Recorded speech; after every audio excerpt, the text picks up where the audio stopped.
Bueno, inicialmente le agradecemos al doctor Francisco Rosado May que haya aceptado darnos una breve charla sobre los retos que él percibe en la instrumentación de estas tecnologías en comunidades alejadas de las grandes urbes y que se dirigen fundamentalmente a atender a pueblos indígenas.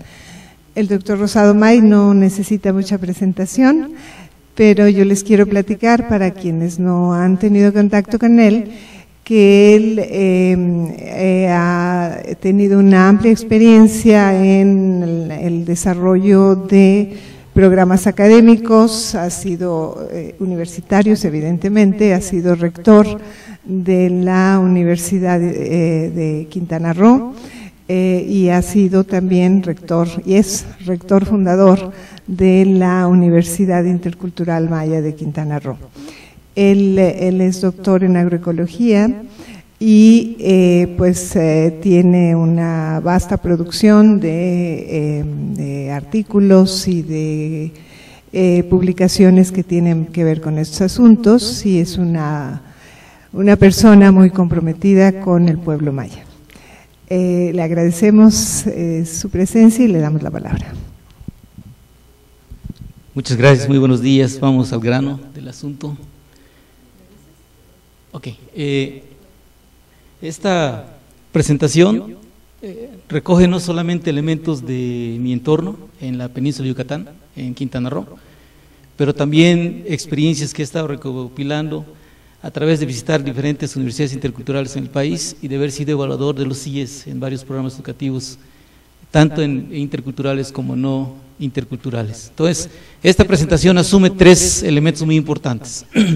Primero es que la educación a distancia con el empleo de las TIC demanda competencias, tanto de estudiantes, de profesores, como de administrativos.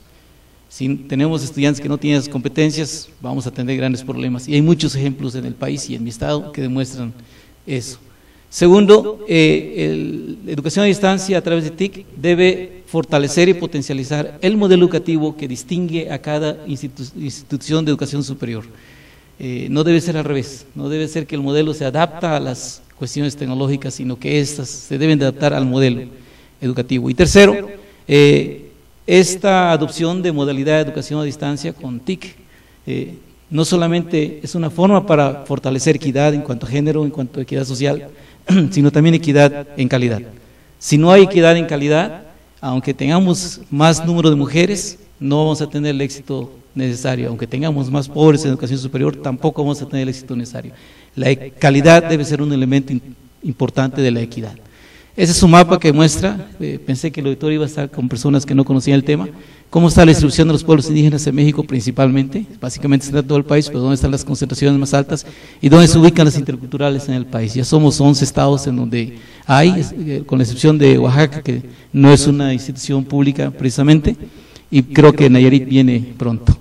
La siguiente diapositiva es, asumiendo lo anterior, lo que puse en la segunda diapositiva, es importante que tengamos una plataforma de entendimiento de lo que es la educación intercultural, y lo que presento aquí no necesariamente es lo mismo que está en otras interculturales, pero nos ha dado excelentes resultados en Quintana Roo. La educación intercultural se ofrece en instituciones que tienen un espacio seguro, en donde diferentes formas de construcción de conocimiento pueden coexistir, y a través de esa coexistencia pueden generar sinergias. Aquí tenemos estas fotos que expresan claramente lo anterior. Si no hubiera sido por el cero que los mayas y otras culturas inventaron, la teoría de la relatividad de Einstein posiblemente no se hubiera generado. Es un instrumento muy importante. Entonces, por otro lado, si en la cuestión de interculturalidad no enfatizamos fuertemente la construcción de conocimiento, formas de construcción de conocimiento, no se justificaría desde mi punto de vista un modelo intercultural. Simplemente deberíamos estar calcando algún otro modelo que exista en la región, que no necesariamente es intercultural. Pero la interculturalidad nos ofrece un espacio, nos ofrece una opción de un enfoque diferente para que la construcción de conocimiento se pueda lograr a través de la interacción del la forma dominante, que es el método científico, con la local, cualquiera que sea el nombre que le demos a la local, pero darle esa opción. Y hay muchos ejemplos de construcción de conocimiento intercultural que no valoramos. Y un ejemplo es el de los celulares que tienen ustedes todos ahorita. Ese celular que hace muchas cosas, básicamente descansa en la nanotecnología. La nanotecnología descansa en un principio físico que es la partícula más pequeña de la materia, que es el quark. El quark fue descubierto por un físico por el cual recibió el premio Nobel, Hermann Murray, y en uno de sus libros, ya en la parte filosófica de su vida, escribe en un libro que se llama El quark y el jaguar, que si no hubiera sido por lo que aprendió y entendió de los elementos de la cultura maya en Belice, ni siquiera hubiera tenido la idea del quark. Entonces el quark, la nanotecnología y todo eso, son ejemplos de una interacción intercultural. Y así como ese, hay muchas cosas en el mundo que no valoramos y que podemos potencializar con modelos educativos como eso. Dicho lo anterior, la educación intercultural es un proceso de construcción en el que hay formas diferentes de aprendizaje y hay facilitación del aprendizaje bajo un esquema de calidad. Así construimos la cuestión de la interculturalidad, y esta debe tener un elemento muy importante que también no siempre está presente en otras modalidades educativas: la vinculación con la comunidad. Eso es clave. Entonces, las TICs y la educación a distancia deben tomar esos elementos para que no se pierdan la sustancia del modelo intercultural. ¿Qué es lo que tenemos en Quintana Roo? Que no es nada diferente de otros lugares en donde están las interculturales. Hay unos rezagos educativos enormes, en salud, en educación, etcétera. No se aprecia bien por la luminosidad ahí presente, pero esas son aulas de clases donde están egresando los estudiantes de bachillerato de nuestras universidades, de nuestra universidad. Es decir, techos de láminas de cartón o techos de guano y paredes de palos. Bajo esas condiciones no hay unas competencias suficientes y necesarias para que esos estudiantes puedan enfrentar los retos que demanda una educación superior a distancia basado únicamente en tecnologías de información de la comunicación. Entonces, las comunidades se encuentran dispersas. Entonces, llevar educación superior a esas áreas también es otro elemento que hay que considerar. Es altísimamente caro, es muy, muy caro. Es difícil construir la infraestructura y además es muy difícil llevar a profesores de alta calidad. Si no tenemos profesores de alta calidad y no tenemos infraestructura de calidad, rompemos uno de los principios de calidad, que no habrá calidad en la educación. La siguiente diapositiva. Esto refleja más o menos de dónde provienen los estudiantes que llegan a nuestra universidad. Si eso lo trasladamos con el mapa del INALI, con el mapa de la CEDIE, etcétera, coincide perfectamente con los puntos en donde hay muy alta población de mayas, tanto en Quintana Roo como en Yucatán. Casi no tenemos de Campeche por la cuestión de las poblaciones en Campeche, no están muy cercanos a nosotros, pero está claramente identificado esto. Entonces, básicamente, Quintana Roo se ubica entre el último y el penúltimo lugar, dependiendo de la cantidad de inmigrantes que llegan al estado por cuestión de turismo, entre el último y el penúltimo lugar a nivel de cobertura a nivel nacional. Estamos entre el 9 y el 11%, básicamente, de cobertura de estudiantes a nivel de educación superior. La población maya hablante de toda la península de Yucatán es alrededor de 1 millón de personas, y solamente entre 10 y 15% de estudiantes indígenas, y eso por la presencia de la Universidad Intercultural y otros programas que han estado estableciendo las universidades no interculturales. Hemos logrado entre el 10 y el 15% de estudiantes indígenas que egresan del bachillerato a educación superior, pero de ahí los que logran terminar es otro problema, no hay las condiciones para que logren terminar. Siguiente. Entonces, con base en todo lo anterior, básicamente esa es la propuesta concreta que estoy trayendo. Para la aplicación de los TICs en educación intercultural a distancia debemos tomar 3 elementos, y esos elementos están presentes también en el modelo educativo intercultural. La primera etapa es una formación básica. Esta formación básica, que tiene el objetivo de crear las competencias necesarias no solamente para enfrentar los retos de TIC, sino de una educación universitaria, tiene que ser presencial. No hay forma de evitar esto. Hay varios ejemplos, tanto en mi estado como en otros estados, que demuestran que por no atender esta situación hay un fracaso total. Un ejemplo que se hizo en Quintana Roo, por ejemplo, de 100 estudiantes que ingresaron a este sistema, solamente quedan 5 estudiantes. O sea, es terrible el efecto. Pero no solamente es terrible, sino que los estudiantes ya no tienen el incentivo para seguir estudiando, para entrar a otras instituciones, y además se va desprestigiando mucho un sistema educativo que puede ser muy aprovechado, el de educación a distancia. En este aspecto de la formación básica, un aspecto que normalmente se olvidan en las instituciones es la cuestión de fomentar la autoestima en los estudiantes. Nuestros estudiantes indígenas vienen con un nivel de autoestima terrible, especialmente cuando tienen que coexistir con nosotros, con otros elementos culturales de la región o del país. Tienen un problema de estima terrible, hay que trabajar eso, y eso no se puede hacer a través de los TICs.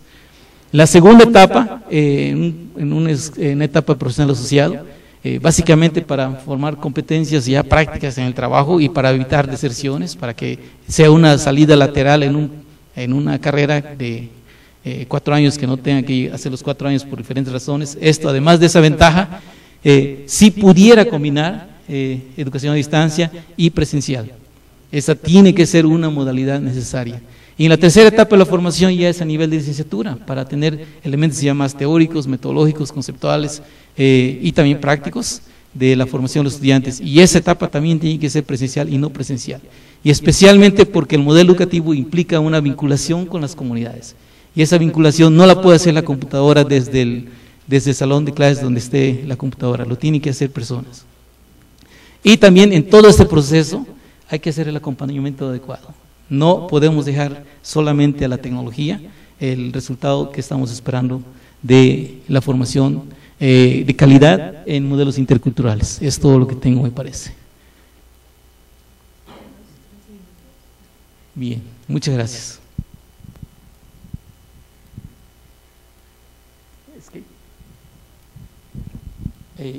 ¿Vemos preguntas ahorita o después? Ya terminamos. Ya. Tu presentación. ¿Algún comentario más sobre dificultades, retos? Bueno, solamente quisiera enfatizar, no me cansaré de decirlo, el elemento de calidad. Si no insertamos calidad en la formación de nuestros estudiantes, no estamos logrando ningún tipo de equidad, aunque tengamos más mujeres o más pobres. La calidad es un elemento importante. 2, la cuestión del modelo educativo debe ser un punto de referencia para checar la aplicación de las TICs en educación a distancia. Es decir, estas nuevas tecnologías deben de fortalecer, deben de potencializar el modelo educativo y no al revés, no hacer que el modelo educativo se adapte a las nuevas tecnologías, tiene que ser al revés. Si eso implica un nuevo reto de programación o de conceptualización de las TICs, hay que hacerlo, no queda otra. La alternativa no es viable. Y la tercera es que tenemos que atender también el gran potencial que nos ofrecen las TICs y la educación a distancia. Por toda la cuestión de la dispersión que hay, no va a ser posible llegar siempre con profesores de alta calidad e infraestructura de alta calidad en todas las comunidades indígenas. Entonces, es una oportunidad que hay que aprovechar con los elementos que estuve mencionando y que voy a estar enfatizando una y otra vez cada vez que tenga la oportunidad. Gracias. Muchas gracias por la invitación. Bueno, yo quisiera empezar situando un poco de qué estamos hablando cuando hablamos de esta red. La iniciamos en 2002 y estamos participando un conjunto de universidades del continente. En un primer momento, pues éramos los que estamos ahí, el Colegio de las Américas de la Organización Universitaria Interamericana y la Universidad Pedagógica Nacional. En este momento ya se ha formado una red de universidades indígenas e interculturales que la soporta. Básicamente, en el 2002 el horizonte era bastante sombrío, teníamos una gran cantidad de educadores en el continente y poca formación pertinente. Entonces, la red se propuso reforzar esta formación, sobre todo en educadores, sobre todo en el campo educativo, pero tratando de que se contribuya a la plena vigencia de los derechos de los pueblos indígenas. Y quiero decir que este es un esfuerzo que, aunque participamos muchas universidades, no tiene que ver exactamente con objetivos institucionales, sino con objetivos de carácter continental. Estamos trabajando con educadores y profesionales indígenas en temas relacionados con el desarrollo y líderes y profesionales en la temática de gobernabilidad y pueblos indígenas. Básicamente, hicimos una consulta sobre necesidades de formación en 2002-2004. Esta consulta fue en línea y obtuvimos una rica vertiente de opiniones acerca de cuáles eran los grandes retos de la educación indígena y cuáles eran los retos de formación en el continente. Participaron 14 países en este esfuerzo, y lo hicimos hacia instituciones públicas, universidades y organizaciones de los pueblos indígenas. Construimos a partir de esto una oferta en línea. La primera etapa fue de 2004 a 2009, que se centró muy fuertemente en el ofrecimiento de cursos en línea, y de 2010 a la fecha empezamos ya con un poco más de recursos a variar nuestra estrategia. Básicamente, en términos de trayectoria, lo que hemos hecho son encuentros interamericanos de líderes y educadores indígenas, que son los que han alimentado la definición de los proyectos con los que trabajamos. 3 ediciones de un programa que se llama Universidad de Verano, que se realiza, bueno, una vez en Chile, una vez en Ecuador y una vez en Lima, Perú, en la cual trabajamos 4 semanas en línea y una presencial. El impulso en la red de universidades indígenas, interculturales y comunitarias de Abya Yala, que abarca en este momento 6 países. Estamos en este momento ofreciendo el diplomado en educación intercultural bilingüe para el Cono Sur, está localizado en el Cono Sur, y esto tiene que ver fundamentalmente con que se ofrece de manera semipresencial, entonces los pasajes son un costo alto en este caso. Y estamos en el esfuerzo de la maestría en docencia e investigación intercultural que ofrecerá Huracán en colaboración con todas las universidades que intervienen en la red de universidades indígenas e interculturales y comunitarias de Abya Yala. En un primer momento, como dije, trabajamos cursos en línea, después en línea con lo presencial, y estamos ahora en una modalidad combinada. Se prefiere la inscripción de grupos de trabajo más que de participantes individuales. Hemos encontrado que esto tiene mejor resultado. Estas son más o menos las temáticas en las cuales trabajamos con educadores, todo lo que es mediación intercultural y diálogo de los saberes, cosmovisiones y construcción de conocimiento desde las culturas indígenas y originarias, todo lo que son procesos comunicativos y enseñanza de las lenguas, con énfasis particular en el fortalecimiento de las lenguas indígenas y la construcción de pedagogías culturalmente pertinentes. Esto es una oferta dirigida a educadores, y en este marco está el diplomado que actualmente cursan 40 profesionales del continente. En gobernabilidad y pueblos indígenas trabajamos regímenes sociopolíticos de los pueblos indígenas, comunidad de aprendizaje en gestión y liderazgo indígena, equidad epistémica y diálogo de saberes, derechos de propiedad intelectual y patrimonio biocultural de los pueblos indígenas, y dualidad y complementariedad en las cosmovisiones indígenas. ¿Qué hemos aprendido de todo esto? Como ustedes se darán cuenta, nuestras temáticas, siendo las más sentidas por el liderazgo indígena del continente, también son sumamente complejas y nos requieren una serie de articulaciones que van entre las distintas generaciones de personas que pertenecen a pueblos indígenas y el mundo exterior. En este sentido, para nosotros está muy claro que no podemos obtener un funcionamiento óptimo si nos confiamos solamente a la versión en línea. Los pueblos indígenas tienen contextos políticos sumamente diversos y se necesita una muy fuerte contextualización de los saberes para poder atender sus necesidades. Es decir, el mismo problema en distinto país y a veces hasta la misma cultura, pero en 2 países distintos, va a tener perspectivas sumamente diferentes alrededor de la problemática. Ahora, los cursos en línea, acompañados por tutores de las instituciones participantes, son una modalidad que estamos explorando y la Universidad de Verano ha sido nuestro elemento central de comprobación de esto. La última Universidad de Verano, que fue exclusivamente indígena, antes la Universidad de Verano la hacíamos en combinación con estudiantes mestizos, nos dejó lecciones muy importantes acerca de cómo trabajar estos espacios. Los participantes trabajan nuevas tecnologías en la vida cotidiana y de pronto tienen una idea, algo así como el manejo del chat, ¿no? Para ellos acercarse a las nuevas tecnologías es acercarse a platicar con alguien en línea y no estudiar. Esto nos cuesta bastante para centrarlos en el uso académico, y esto no importa si son indígenas o son mestizos, es igual. Piensan que los foros son chats ilustrados, ¿verdad? Y eso nos cuesta en la tutoría. Los tutores no siempre combinan una buena formación en la temática con un eficiente manejo. Ahí tenemos un déficit muy grande. La tecnología es una cosa y tenemos tutores muy buenos en tecnología, pero el contenido temático es nuestro gran reto. Allí es donde no conseguimos fácilmente. La participación en los cursos es inequitativa, sobre todo porque los pueblos indígenas están excluidos de la conectividad. O sea, es mentira que teniendo un sistema de educación a distancia basado en nuevas tecnologías vamos a lograr equidad si no se hacen otros esfuerzos en paralelo. Eso lo hemos comprobado una y otra vez y estamos hablando de 14 países del continente en los que estamos. Los mestizos, profesores y estudiantes universitarios, que son el sector más formado, son quienes más se han beneficiado de los programas porque son los que tienen conectividad y porque son los que tienen el tiempo y el espacio para hacerlo.